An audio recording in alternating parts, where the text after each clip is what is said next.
Hey guys, magandang hapon. Welcome back po dito sa Gandara SRU channel for Showbiz Update.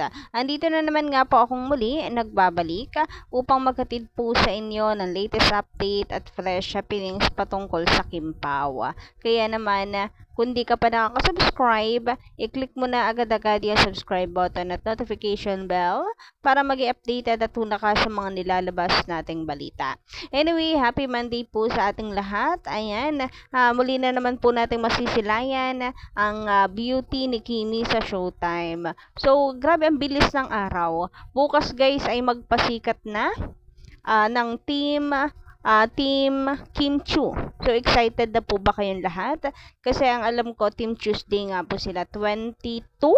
So, grabe, ako yung kinakabahan for Kimi. Kayo ba kinakabahan din po kayo? So, syempre, isama po natin sa prayers yan. Sana po walang maging problema. Sana po maging maayos yung gagawin po nila. Isama po natin sa ating prayers na mairaos po nila ng maayos, matagumpay ang magpasikat 2024. Kasi kung practice pa lang na-aksidente na po sila, ibig sabihin ano talaga intense yung kanila pong gagawin. So ipag-pray po natin buong team, hindi lang po team ni Kimi, lahat po sila doon.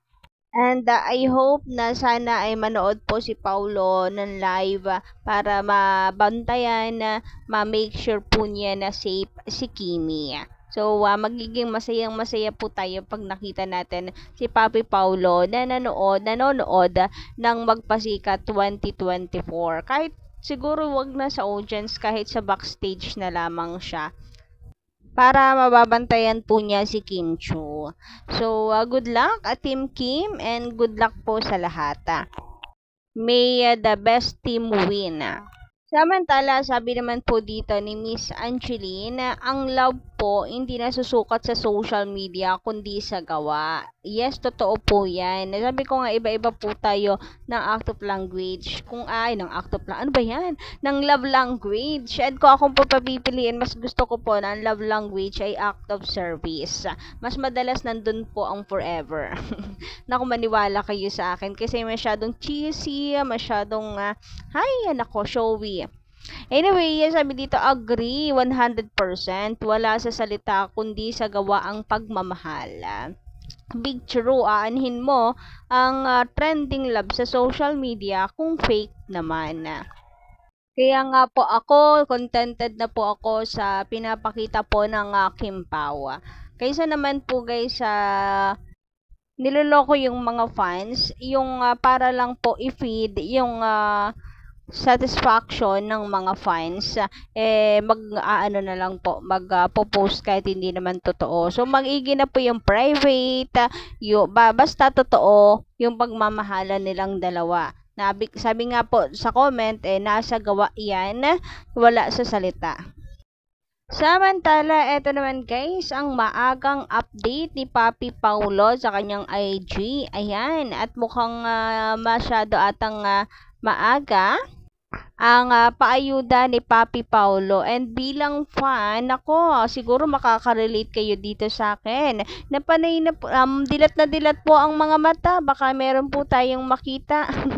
Yung panay, Soko hanggang sa kasulok-sulukan nitong video, nitong picture.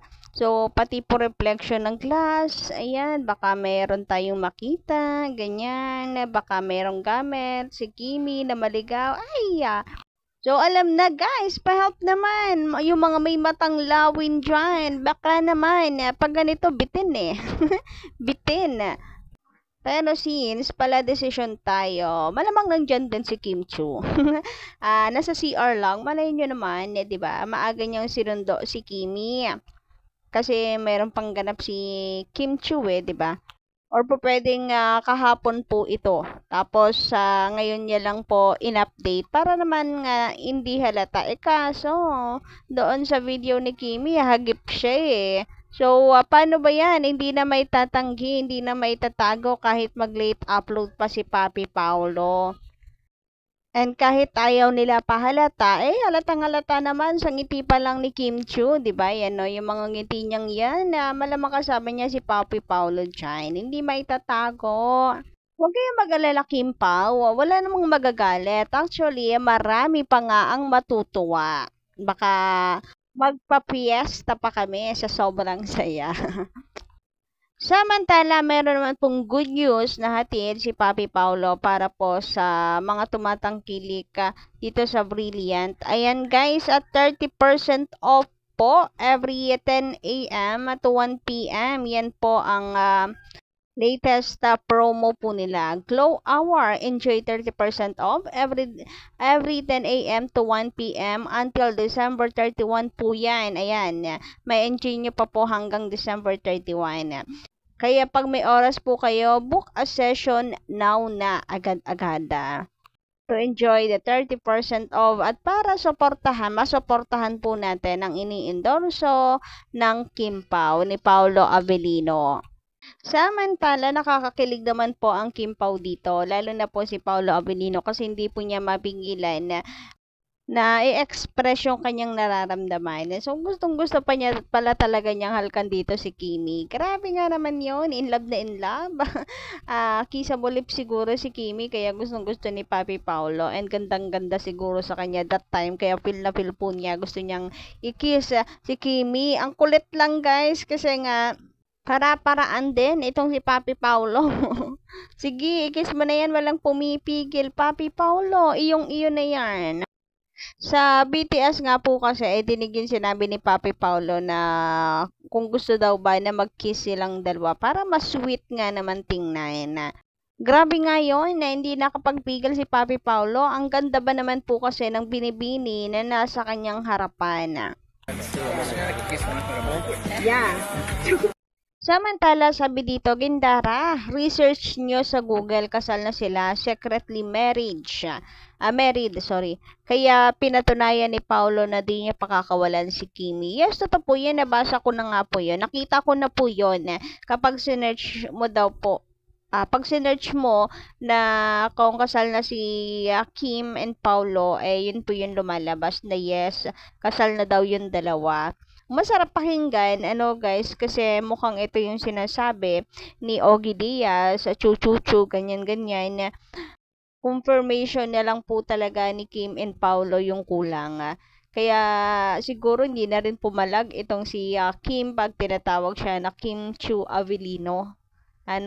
Kahapon, doon po sa, sa event niya sa Glutasy ay tinawag siya na Kim Chiu Avellino. Then doon din po sa Seoul, Korea, Drama Award sa SDA, tinawag din siya na Kim Chiu Avellino. And ano lamang po, pinalitan niya lamang po ng matamis na ngiti. Ay, grabe nga yun. Paki-confirm naman, Papi Paulo at Kim Chiu, marami po ang masaya at kinikilig ngayon pa lang. So, yun lang guys sa ating update sa hapong ito. Maraming salamat sa pakikinig and don't forget to click the subscribe button and notification bell for more updates. Maraming salamat.